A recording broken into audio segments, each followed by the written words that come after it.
자, 선물 시간이 돌아왔습니다. 여러분 고생 많으셨기 때문에 제가 선물 하나 준비했어요. 자, 여러분 학습을 하다 보면은 학습을 얼마나 해야 되는가 좀 애매할 때가 있어요. 여기 있는 RMS나 로스 값을 참고하면 되겠지만요. 근데 여러분이 그게 아니라 이 로스 값이 변화되는 것을 그래프로 볼 수 있다면 로스 값이 어떤 추세를 가지고 있는지 시각적으로 볼 수 있고 좀 더 분명하게 여러분이 의사결정을 할 수가 있겠죠. 바로 그것을 어떻게 하는가 라는 것을 살펴보겠습니다. 자, 여러분이 사용하는 검색 엔진에서 tf.js로 검색을 해보시면 TensorFlow JS의 GitHub상의 주소로 이동하실 수가 있을 겁니다.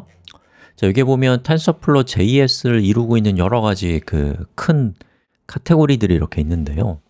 자, 그 중에서 TensorFlow JS VIS, VIS는 비주얼라이제이션의 약자예요. 자, 저걸로 들어가 보시면 여러분이 TensorFlow를 통해서 여러 가지 데이터 분석이나 모델링 작업을 할 때 얼마나 학습됐는지를 시각적으로 잘 확인할 수 있도록 도와주는 여러 가지 도구들이 저 TF.js VIS라고 하는 저 모듈 안에 들어가 있습니다. 이 안으로 쭉 내려가 보시면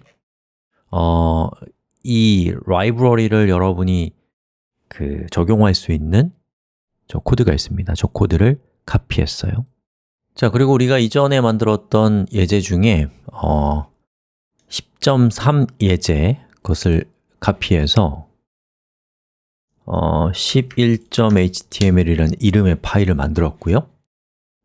방금 우리가 카피한 TensorFlow 비주얼라이제이션에 로딩하는 코드를 이렇게 삽입했습니다. 자, 그리고 TensorFlow JS 홈페이지로 와서 API를 클릭하시면 그 위쪽에 보면 tf.jsi, JS API라고 하는 메뉴가 있거든요. 그 메뉴를 클릭하시면 저 도구를 사용하는 방법이 나와 있습니다.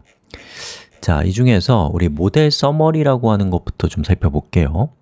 자, 이 모델 서머리라는 것은 우리가 만든 모델을 요약해서 보여주는 기능이랄까요? 자, 한번 실행해 봅시다. 자, 런을 클릭하면 보시는 것처럼 어떤 모델이 있을 때 그 모델이 몇 개의 입력값과 몇 개의 출력값으로 이루어져 있는지와 같은 중요한 정보들을 보여주는 라이브러리입니다. 저는 이 라이브러리의 코드를 복사해서 한번 우리의 앱에다가 적용을 한번 해보겠습니다. 자, 일단 tf.vis를 통해서 TensorFlow 비주얼라이제이션에 접근할 수가 있고요. show 하는데 모델 서머리를 show한다. 자, 이때 인자가 두 개가 들어가요. 그 중에 두 번째 것이 우리가 알고 싶은 모델을 적고요. 자, 첫 번째는 지금 우리가 만들려고 하는 비주얼라이제이션 이 도구의 어떤 이름을 정하는 거예요. 자, 첫 번째, name은 요약이라고 하고요. 그 다음 두 번째, 탭은 모델이라고 이렇게 적어 보겠습니다. 그리고 실행하면 보시는 것처럼 이렇게 오른쪽 편에 이런 모습의 UI가 만들어져요. 신기하죠? 그리고 여기에 우리가 만든 모델이 13개의 입력과 하나의 출력을 가지고 있다. 그리고 기타 등등의 정보들을 보여주는 것을 볼 수가 있습니다.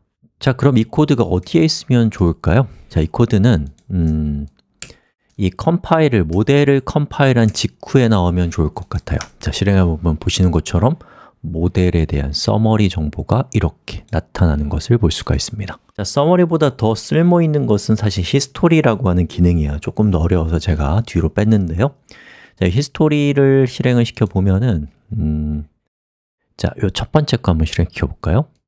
자, 얘를 런을 하면 보시는 것처럼 학습된 로스 값의 히스토리가 그래프로 표현됩니다. 자, 그리고 밑에 거를 클릭하면 자, 잠깐 보셨나요? 이렇게 실시간으로 움직이죠?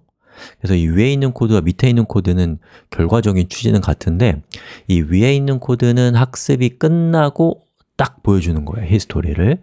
밑에 있는 것은 학습이 진행되는 과정을 실시간으로 보여주는 겁니다. 자, 우리는 이 밑에 거를 좀 살펴볼 겁니다. 자, 여기는 예제 코드를 보시죠. tf.vis의 show history예요. 그리고 얘는 인자가 3개가 들어오는데요. 자, 첫 번째는 surface인데 이 surface는 우리가 이전에 했던 거거든요. name은 ross라고 하고요. 그 다음에 탭은 역사라고 이렇게 합시다.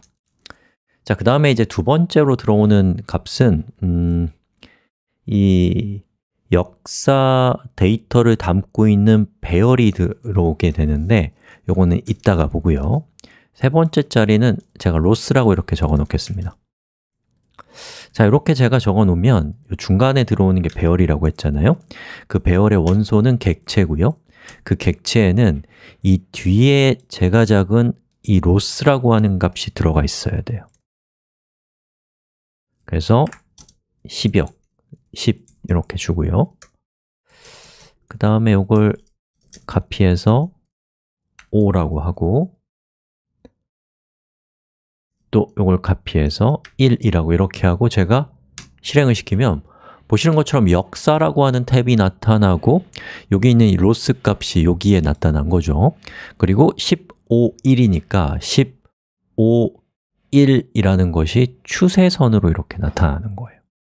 자, 그러면 이러한 사실을 이용해서 우리가 이 코드를 어디에다가 놓으면 실시간으로 학습되는 과정을 볼 수가 있을까요? 에폭이 실행되는 on epoch end 여기에다가 위치시키면 됩니다. 자, 이때에 우리가 공급해줘야 될 데이터는 이 실행된 히스토리에 대한 정보를 담고 있는 배열이에요. 자, 그럼 여기에 어떤 정보를 주면 좋을까요? 자, 이걸 주기 위해서 저는 언더바 history라고 하는 빈 객체를 만들겠습니다. 자, 그리고 이 빈 객체는 실행이 될 때마다 푸시가 돼요. 어떤 값이? 로그스가요. 여러분 기억나시는지 모르겠는데 이 로그스 안에는 로그라고 하는 프로퍼티 값이 들어있거든요.